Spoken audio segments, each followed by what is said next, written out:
Addio a Cesare Nosiglia, vescovo di Vicenza per 7 anni. Negli ultimi tempi aveva problemi di salute, prima ricoverato in ospedale e poi in un hospice a Chieri per il peggioramento delle condizioni respiratorie, è tornato alla casa del padre.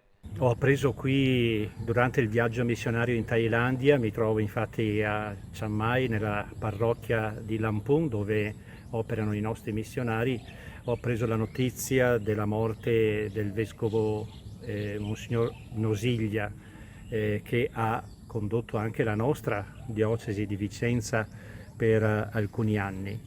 E è una triste notizia, noi la accogliamo in questo momento anche con un animo riconoscente al Signore per il suo servizio che ha svolto nella diocesi di Vicenza.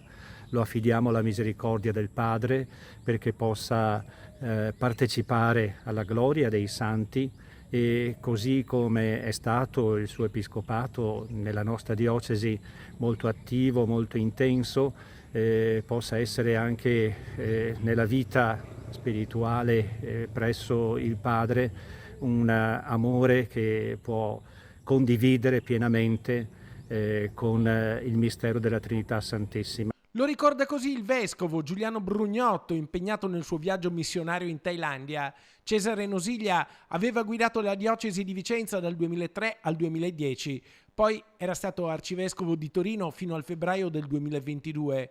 Membro del Consiglio Episcopale Permanente della CEI, era nato nel 1944 a Rossiglione, nella zona di Genova.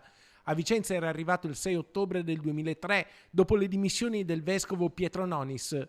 Il suo episcopato viene ricordato per la grande attenzione per i lavoratori e per le famiglie in difficoltà.